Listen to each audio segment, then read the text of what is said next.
dan dapat kesempatan menghiasi namun dari selama kewajiban yang berhormat Jenderal TNI Purnawirawan Haji Prabowo Subianto, Presiden Republik Indonesia, yang Tuan hormati Menteri Pertahanan selaku Ketua Pengarah Satgas PKK, para Wakil Ketua Pengarah Satgas PKK, Panglima Tentara Nasional Indonesia, Kepala Kepolisian Republik Indonesia, para anggota Pengarah Satgas PKK, para Menteri Kabinet Merah Putih yang hadir, para pimpinan lembaga negara, para Wakil Ketua Pelaksana Satgas PKK, para anggota Pelaksana Satgas PKK, pelaksana tugas Wakil Jaksa Agung, para jaksa agung muda, para kepala badan di lingkungan Kejaksaan Agung, para direktur utama bank dan anggota himpunan bank negara, kepala sekretariat, para ketua dan wakil ketua dan seluruh anggota kelompok kerja Satgas PKK. Genap hadirin dan undangan yang berbahagia. Mengawali kegiatan pada hari ini, marilah kita senantiasa memanjatkan puji dan syukur kepada Allah Subhanahu wa Ta'ala, Tuhan yang Maha Kuasa, atas segala rahmat dan karunia-Nya hingga kita dapat mengikuti kegiatan penyerahan denda administratif dan penyelamatan keuangan negara serta penguasaan kembali kawasan hutan tahap yang ke-6. Bapak Presiden dan hadirin yang saya muliakan, alhamdulillah pada hari ini kami melaporkan hal sebagai berikut. Pertama, penyerahan uang pada hari ini sebagai wujud transparansi kinerja kepada publik. Kami akan menyerahkan uang total sebesar 11 triliun 420 miliar 140.819.858 rupiah ke kas negara yang merupakan hasil dari pertama, penagihan denda administratif bidang kehutanan dan Satgas PKK senilai 7 triliun 230 miliar 36.440.742 rupiah. Kedua adalah hasil penerimaan negara bukan pajak atau PNBP yang merupakan penyelamatan keuangan negara atas penanganan tindak pidana korupsi oleh Kejaksaan Republik Indonesia Januari sampai Maret senilai 1 triliun 967 miliar 867.840.912 rupiah.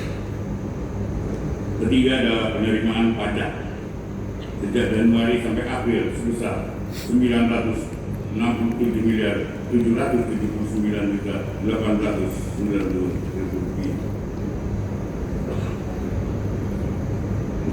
4.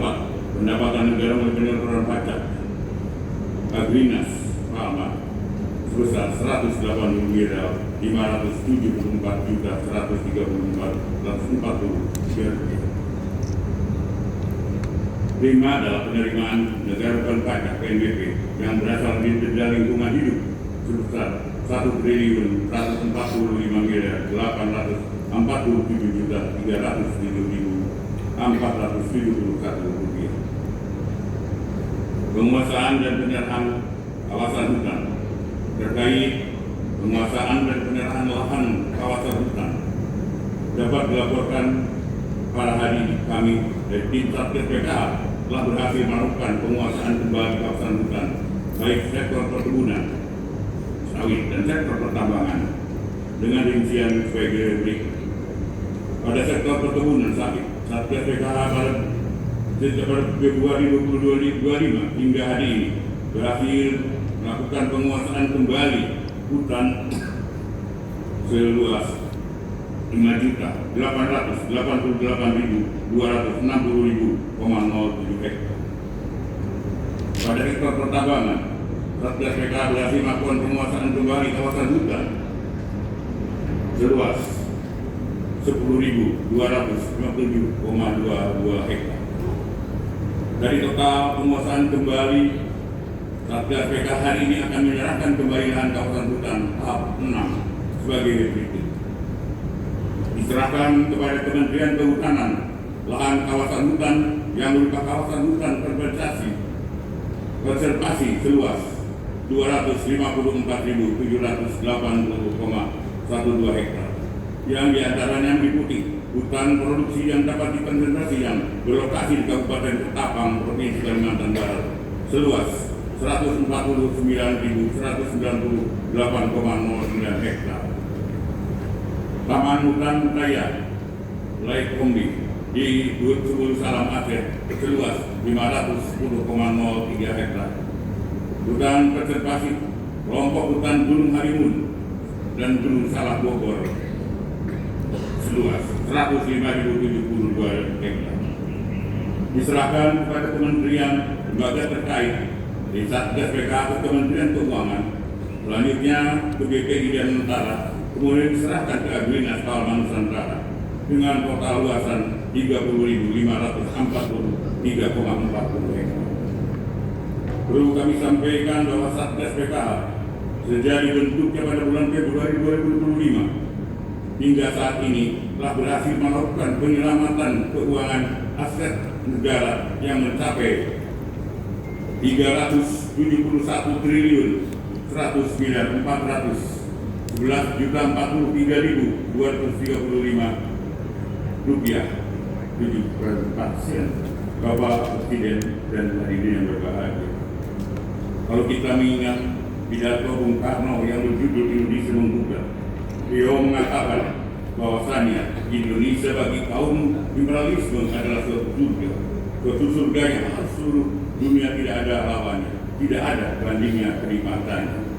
Dalam konteks pelaksanaan tugas Satgas PKH, saya ingin menegaskan bahwa penegakan hukum yang lemah akan membuat negara kehilangan uang, kehilangan aset, kehilangan wibawa, kehilangan kemampuan untuk mensejahterakan rakyat. Sebaliknya, penegakan hukum yang kuat, cerdas, dan terarah akan memperbaiki tata kelola, memulihkan kerugian negara, meningkatkan iklim usaha untuk memberi dampak nyata bagi ekonomi nasional. Indonesia dianugerahi modal strategis yang besar, berupa kekayaan sumber daya alam, posisi geopolitik yang sangat penting, serta bonus demokratik yang kuat. Namun demikian, dalam arsitektur ekonomi global Indonesia masih tetap berada pada posisi yang belum optimal sebagai pemasok bahan mentah dan pasar konsumsi sementara nilai tambah dan keuntungan strategis lebih banyak mengalir ke luar negeri. Kondisi ini menunjukkan bahwa pengelolaan sumber daya manusia pembangunan daya nasional belum sepenuhnya memberikan manfaat maksimal bagi kesehatan rakyat. Oleh karena itu, negara bertanggung jawab serta profesional untuk mewujudkan kesejahteraan sosial melalui peran aktif mengelola lingkungan dan kepentingan nasional. Dalam konteks tersebut, penegak hukum tidak dapat dipahami semata sebagai instrumen represif, tetapi juga harus ditempatkan sebagai bagian dari kebijakan negara dalam mewujudkan keadilan sosial dan kesejahteraan masyarakat. Dengan demikian, hukum dan kesejahteraan rakyat merupakan kesatuan yang tidak bisa terpisahkan, di mata hukum menjadi fondasi utama bagi terwujudnya ekonomi nasional yang sehat, berkeadilan, dan kedaulatan. Bapak Presiden, hadirin yang saya muliakan, sebelum mengakhiri laporan ini saya sampaikan, tidak lupa saya mengucapkan apresiasi yang rasa terima kasih sebesar-besarnya kepada segenap jajaran kementerian lembaga yang kalau tidak keras mewakafkan waktu dan tenaganya secara bersinergi dalam upaya menertibkan kawasan hutan yang bergabung dalam Satgas PKH. Yang pertama adalah hukum harus tegak dan penegakan hukum yang tegas diperlukan adalah rangka menjaga stabilitas nasional. Negara tidak boleh kalah dari mafia yang harus menghisap kekayaan hutan Indonesia untuk memperkaya diri sendiri. Kita pastikan bahwa hutan sebagai karunia Tuhan yang Maha Esa, merupakan anugerah yang dimiliki bangsa Indonesia, harus dikelola dan dilestarikan untuk kepentingan rakyat, bukan hanya untuk kepentingan segelintir kelompok. Izin Bapak Presiden, hari ini Satgas berkumpul dan nanti mohon arahan dari Bapak Presiden kepada Satgas untuk menambah semangat kami di dalam pelaksanaan tugas. Demikian beberapa hal yang dapat saya sampaikan.